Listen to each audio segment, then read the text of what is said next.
महिला नागा साधुओं का जीवन भी पूरी तरह से ईश्वर को समर्पित होता है। दिन की शुरुआत और अंत दोनों ही पूजा पाठ के साथ होता है। महिला नागा साधुओं को अपने मस्तक पर एक तिलक लगाना होता है। उन्हें एक ही कपड़ा पहनने की अनुमति होती है जो गेरुए रंग का होता है। वैसे भारत में नागा साधु बनने वाली महिलाएं नेपाल से ज्यादा आती हैं। इन्हें नागा साधु बनने से पहले तक कई कठिन तप और परीक्षाओं से गुजरना होता है। नागा साधु बनने से पहले महिला को 6 से 12 साल की अवधि तक ब्रह्मचर्य का पालन करना होता है। जब महिला ऐसा कर पाने में सफल हो जाती हैं, तब उसे उसके गुरु नागा साधु बनने की अनुमति देते हैं। इसमें अपना सिर मुंडवाना, अपने शरीर पर नारंगी या लाल रंग का कपड़ा पहनना और हथियार रखना शामिल है। परीक्षा प्रक्रिया पूरी करने के बाद महिला नागा साधु बन जाती हैं। नागा साधु बनाने से पहले महिला की पिछली जिंदगी के बारे में जानकारी हासिल की जाती है, ताकि ये पता चल सके कि वह पूरी तरह से ईश्वर के प्रति समर्पित है या नहीं, और कहीं उसके नागा साधु बनकर कठिन साधना को निभा पाएगी या नहीं। शुरुआती 10 सालों तक उन्हें कठिन ट्रेनिंग भी दी जाती है। एक नागा साधु बनने के दौरान एक महिला को यह साबित करना होता है कि वह पूरी तरह से ईश्वर के प्रति समर्पित हो चुकी है और अब उसका सांस्कृतिक खुशियों से कोई भी लगाव नहीं रह गया है। उसे ये भी जाहिर करना होता है कि पिछली जिंदगी से अब उसका कोई नाता नहीं है और वह खुद को सारे बंधनों और रिश्तों से काट चुकी है।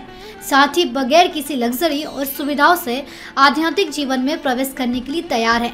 नागा साधु बनने से पहले महिला साधु को अपना पिंडदान करना होता है और पिछली जिंदगी को पीछे छोड़ना होता है।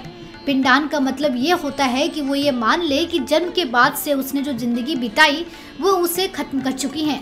उस पहचान और जिंदगी को वह पूरी तरह छोड़ चुकी हैं।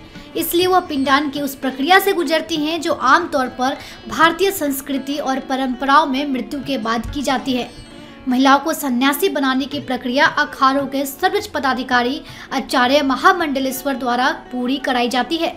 नागा साध्वी परंपरा ने यूरोपीय महिलाओं सहित विदेशियों को भी आकर्षित किया है। नागा साधु पर सनातन धर्म और वैदिक परंपराओं की रक्षा की जिम्मेदारी होती है। महिला नागा साधु बनने के दौरान महिलाओं को अपने बाल छिलवाने होते हैं। इसके बाद वे नदी में पवित्र स्नान करती हैं। यह उनके साधारण महिला से नागा साधु बनने की प्रक्रिया होती है। कुंभ जैसे अवसरों पर ही महिला नागा साधु सार्वजनिक तौर पर सामने आती हैं। उस दौरान उन्हें मात्र एक लंबा और बगैर सिला वस्त्र धारण करने की अनुमति होती है। महिला और पुरुष नागा साधुओं के बीच एक ही बड़ा अंतर होता है। पुरुष नागा साधु पूरी तरह से नग्न रहते हैं, जबकि महिला नागा साधु अपने शरीर को गेरुए रंग के एक वस्त्र से ढककर रख सकती हैं। कुंभ में वो अपनी टोली के साथ स्नान करती हैं। हालांकि महिला नागा साधुओं का स्नान जिस जगह होता है वहां पुरुषों के जाने की मनाही होती है। यह स्नान पुरुष नागा साधुओं के शाही स्नान के बाद होता है। जब कुंभ में शाही जुलूस निकलता है तो पुरुष नागा साधुओं के पीछे उनका भी दल होता है।